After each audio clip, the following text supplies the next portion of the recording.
Goeienaand, good evening, fellow South Africans. And as you know, about a week ago, I was having a go at UCT and how that once very, very proud academic institution has just fallen in a heap in so many ways. And now another crack appears in its structure. They've brought out a paper about the decolonized curriculum. Now, you can't make this shit up, but it gets worse, and I'll tell you why. And I've got a shout out to Skiron, who's done the hard yards for me here. I'll actually attach a copy of the PDF that they've got online where you can read about this new decolonized academic institution. Isn't that exciting? Okay. Skiron wrote, another exciting news from the University of Cape Town. Decolonized curriculum is ready to roll with decolonized medicine, arts, humanities, engineering. Here is a link to the curriculum change framework, and that's where I've got the PDF from. Since this is a long document, here are some of the highlights. And he's put comments in brackets, which are very interesting. Decolonizing medicine, basically lowering the standard. Okay, well I wouldn't be surprised if they don't start teaching witchcraft in friggin' UCT. I mean, I wouldn't be surprised. I really wouldn't. On page 36, why is the standard of success in the Bachelors of Medicine and Surgery program often measured as the ability to function in the best medical institutions in the US or the UK? Okay. Decolonizing English language in medicine. Is this even possible, knowing limitations of black language? Logic is clearly missing when it comes to black language. Page 36.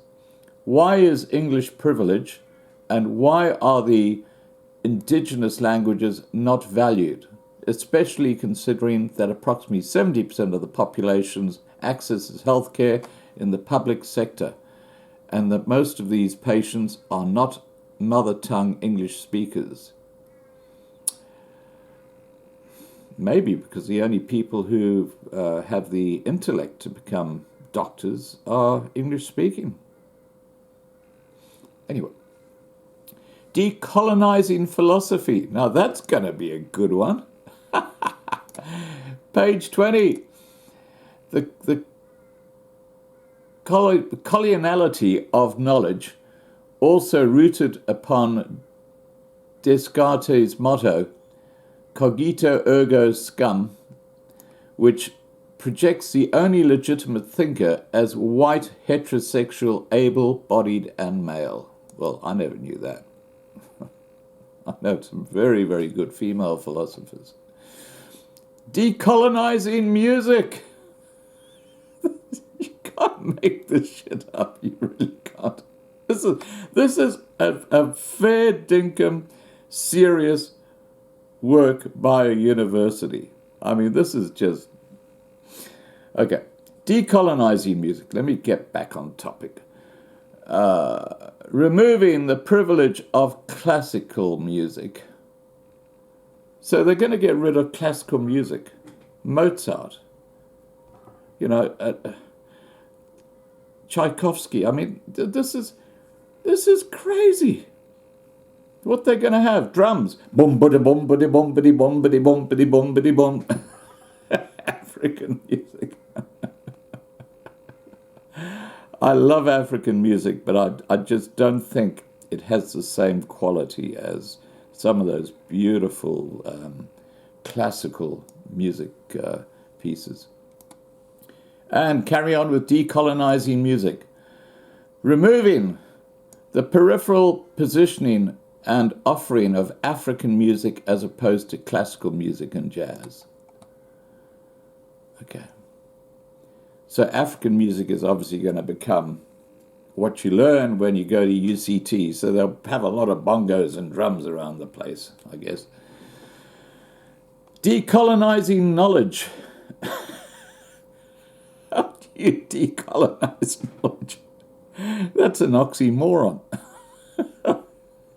I guess you can decolonize anything. Try decolonizing my brain. It won't work, believe me. Okay. Abandoning academic excellence as established by the civilized world is what they're actually talking about. This is on page 47 of the document. Pedigree in scholarship gains prestige with demonstration of membership from the North, mostly by white men, but sometimes white women from Ivy League westernized universities. Coloniality of knowledge expression in the manner which curriculate conceived in ways which perpetuate global systems of power. This doesn't make any sense. This has been written by an academic, and it's in a paper. You know. Okay, so let me stay on topic. Recognition of diversity, page 50. The black today, the female body, the queer body, the disabled body, and the body of the worker, which all share common features under a colonial gaze, echoes the intersectionality and intercoloniality between racism, capitalism, patriarchy, homophobia, and ableism.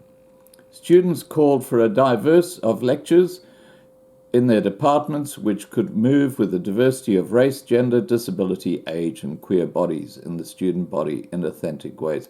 Now, you know, what I'm getting from this paper is that someone's tried to use big words to make it sound really, really intelligent. But half of those words are taken out of context. So I would suggest that whoever wrote this paper on decolonizing the curriculum should decolonize their head and learn a bit of English first.